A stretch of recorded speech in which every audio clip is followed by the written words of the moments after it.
Cutters, Degrassi, Unpopular Opinions.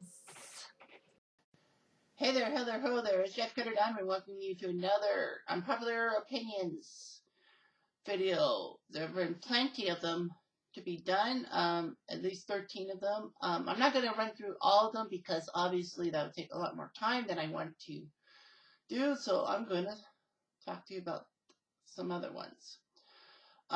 First one of the little block I'm doing is the OGs in Degrassi Junior High and High were treated very poorly in Degrassi Next Generation. I know that's not really an unpopular opinion, but in my opinion, it's basically the unpopular opinion is Degrassi writers just don't know what they're doing. So anyway, as you probably should know, Degrassi started out in 1979 with a few episodes a year with something called the Kids of Degrassi Street. And basically, it was weird and all that. In 1980, well, it ended in 1985. And then a few years later, they got the bug to do another Degrassi series called Degrassi Junior High because they wanted to get students into problematic situations in their middle school years. Junior high, which is like grade 6, 7, and 8, and all that. So anyway, so many people auditioned. We got to see a lot of characters development and a lot of decent characters. Like we got to know about Stephanie K. We got to know about Arthur. We got to know about Yick. We got to know about Lucy, Fola, Rick, Maya, Caitlin, Joey, Snake, Wheels, Susie, Dwayne, Tabitha, Scooter, Bartholomew, Tessa, and we got to know some adults like Mr. Lawrence, Doris, Miss Avery,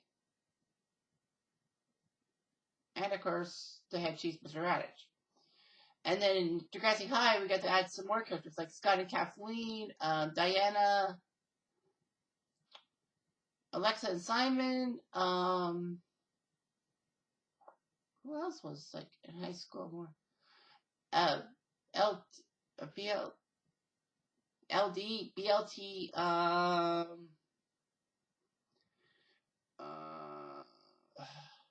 Claude, of course, and many others. So basically, yeah. So those 5 seasons combined, well, 3 of junior high and 2 of high, were pretty good for teen drama. That Degrassi put up a lot of issues such as body image, child abuse, alcoholism, sexual exploitation, a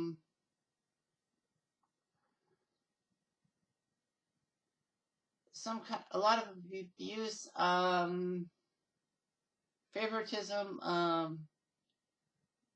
drug use, pregnancy, teenage pregnancy, of course,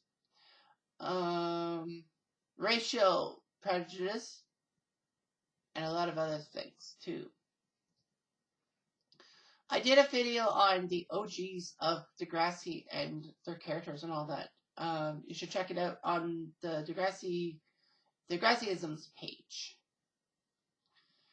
Playlist. So anyway, a lot of these people came and went throughout the Degrassi High and Junior High days. The need for a Degrassi thing wasn't there after 91 when it ended. And then in 92, we got Schools Out about the movie happening during the year after Degrassi High was deemed unsafe and basically had to be repaired.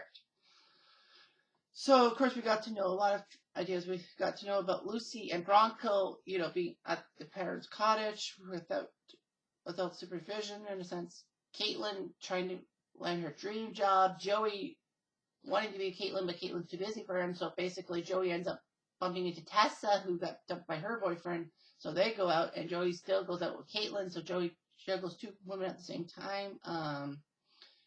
Snake being teased for his lack of putting himself out there, so to speak. Wheels being an alcoholic, even though that Wheels swore he would never drink after his adoptive parents died in a car crash. Of course, there were a few other things. Well, Alexa and Simon's wedding, of course. And then, you got the graduation from them. Joey is 1 or 2 years back. I can't remember how far back he is. But yeah, it brought a lot of things. Like Joey actually got Tessa knocked up, and Tessa ended up getting an abortion. I mean, I would have liked to see Tessa basically berate Joey for the fact that he got her pregnant, because Joey probably would have had to take responsibility for the kid. And then you also got yourself the fact that, he was with Caitlin and they didn't know about each other. Basically, what ended up happening was that Snake was pissed off by Joey being brash and all that, so he ended up spilling the beans on Joey's relationship to Caitlin and all that. Well, Joey deserved it. And then all of a sudden, Wheels got into a car crash that killed the kid in another car and basically put Lucy in a bad situation in the hospital. And Wheels ends up going to jail for a long time because of that. So anyway, yeah, and then it ended at Alexis Simon's wedding. So anyway, Degrassi Fever didn't really hit much. And then, all of a sudden in 1999, Journalvision, a teen show on CBC, did a Degrassi reunion of many characters. And, it was great seeing all these people back, and they talk about what they would like the Degrassi characters to follow up on. And then after that, Degrassi people got the bright idea to revamp Degrassi, but have it centered around kids from a different generation. Now, here's the thing, though.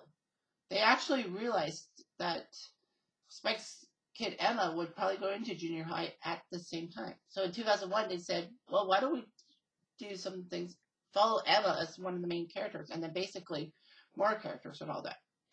Thus, Degrassi Next Generation brought in things. So we got some new characters that we all can adapt to, like Emma, JT, Toby, Liberty, Manny, Craig, Ashley, Paige, Spitter, Jimmy, Ellie, Marco, Hazel, Chris, Towers, Kendra. Did I say Toby and Ashley? I think I did. Yeah. Terry. Can't forget that. Rick, in a sense. And many more. And then, of course, we got to know more characters as the seasons got upon. New classes came in, like Claire's class and Maya's class and all that. But anyway, my point being, in the Next Generation era, and I define the Next Generation era as being the first 7 seasons of Degrassi, even though season 8 and 9 had Next Generation people in storylines. But I'm like, the Emma's class. So the 7 years. The 7-year itch, if you will. So the 7-year itch was scratched and all that. And it's like, are we going to see any of the old school, like the OGs from Degrassi Junior High and High, be a part of the show? And the answer is yes, we did. We actually did. A couple of them were part of the main cast and all that. The first ever episode of Degrassi Next Generation, called Mother and Child Reunion, basically centered on 2 storylines. A, Emma being catfished, and B, a reunion of people from the Next Generation, from the Degrassi High and Junior High days. We got to hear a lot of people's backstories and all that. We got to hear them talking, especially with the fact that Joey went to the reunion 1 year after his wife died, and it wasn't Caitlin, because Caitlin was still living, and Joey has feelings for Caitlin. We wanted to see Joey and Caitlin and all that. We got to see some more cameos. We got to see Wills, who I guess was fresh out of jail or something, apologized to Lucy for that car crash that got Lucy in trouble. But Lucy ended up recovering in a sense. So that's good. We also got to see Snake and Spike, aka Archie Simpson and Christine Nelson. So basically, they interacted among themselves. They of course interacted when JT Manning and not JT Manning and JT and Toby were trying to warn. We're trying to warn the parents about how Emma was in over her head with some guy and all that. Emma's lucky to have friends like that. So anyway, Snake and Spike stopped things going. And we were like, well, after that, what are we going to do? Well, Snake ends up being the media relations teacher at Degrassi Community School. I guess that's what they call it. It was supposed to be a middle school that transferred into a high school when you got in grade 9. But in season 2, they decided to make it the high school. So basically, due to space and all that, they decided to just make community school from 6 to 12, grade 6 to 12. And Spinner hates it, saying that I wish I was back in the high school. The other high school. But anyway, Spike was there as Emma's mom trying to give Emma some advice on things and all that. We also know that there was another OG member who was part of the main cast. Well, kind of the main cast. Not completely main cast, but as the principal. Guess who the principal was? Yep, that's it. The man who ended up being from an English teacher in Degrassi High, junior high, to vice principal in Degrassi High. People thought that he was the principal of Degrassi High, but no, it was someone else. And now principal of Degrassi Community School. And that's, Radish, of course. And of course, we got to see Caitlin interact. We actually got to see Joey help out with things. Yeah, Joey was an integral part of the first 4 or 5 seasons of Next Gen. So was Caitlin, in a sense. And then all of a sudden, we ended up seeing Wheels again. Well, Wheels in season 3 when Snake goes through his leukemia thing. So, yeah, Wheels popped out of nowhere for a one-off. Of course, Neil Holt died a few years later. And we didn't know about it for years.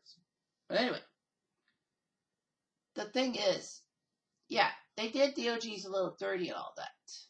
I know Snake or Stephen Brogan was an executive producer for the show, and basically he got reign over what he could do. But I mean, do you think the OGs were handled with class, or was it just basically stupidity? Well, considering the fact that they were trying to build the show off of Emma and her struggles with daily life, I mean, it's like, all right, yeah, it's strange we saw a Joey Caitlin love story, in a sense, in the Next Gen stuff, and all that. After Degrassi High ended, there was no dynamic, but now there was one. Of course, Joey has to deal with the fact that his stepson, Craig, keeps getting beaten up by his dad, and basically Craig stays with Joey, and then Craig was hoping for a good reunion with his dad, but his dad ruined it, and then he died in a car crash a few minutes later, and then poof, he had to deal with Craig's ups and downs in life. Joey also had the ups and downs about relationships and all that, especially with Caitlin and Sydney and all that. Now, you could argue that Joey's character was not played perfectly, but Joey grew up in a sense. He had a used car lot. He was getting financial struggles and all that. It's a everyday part of life. So basically, was Joey screwed over? In a sense, he was. In a sense, he wasn't. Like, I know that Joey's character was basically portrayed as someone who just couldn't settle for a relationship. He should have been with Caitlin. It should have been the happy ending that old school fans would have loved to see. Caitlin got kind of robbed in a way. I mean, Caitlin basically was there for Joey. And then she ended up having a tryst with Kevin Smith from Jay and Silent Bob. And then all of a sudden, things badly happened. Caitlin was basically a boyfriend stealer who stole Ellie's boyfriend from underneath Ellie's nose. Well, a journalist job. I mean, like, jeez, Caitlin was portrayed badly. Spike, was she portrayed badly or not? Not completely. Like, I know that they said that Amanda Steptoe, who played Snake, Spike, pardon, wasn't really good of an actress and all that. But she did all she could. I didn't mind Amanda at all. She was okay. She had a few central plots. The funny thing is season 2 that she fell in love with Snake and, Emma wasn't too keen on it. But Emma had reason because, um, she was worried about how people would treat her if her mom would dated a teacher. But Emma started to calm down and warm up to Snake. And Snake's a good person a lot. Now, I guess Snake got the biggest advantage of an OG because, he's an executive producer and all that. And he stayed on Degrassi. There was from seasons 1 to the end of Next Class, he never had a season in which he wasn't part of it. Yeah, he got replaced a couple of times, but, there were long lulls. Especially in the last season of Next Class, we didn't see him till the final episode. So, that was funny. So, yeah, he got creative control and all that. Spike was okay, in a sense, but I feel like Spike should have had a bigger role. And what about Raditch? Did Degrassi do him dirty? I think they did. But it's basically the aging process, too. I know that he was an English teacher and then became a vice principal. And then he became a principal and all that. But the problem is with his character was that basically he didn't grow with his students and all that. He didn't grow into the 2000s. He was basically stuck in his 1980s teaching style in the 2000s. And basically a lot of people put a lot of hatred on him because he didn't grow with the students. He didn't like hearing the students' problems and all that. Basically, he was quick to be punitive. He was not happy when people called him out, especially Emma in season 2. Yeah, I think Dan Woods is a decent guy.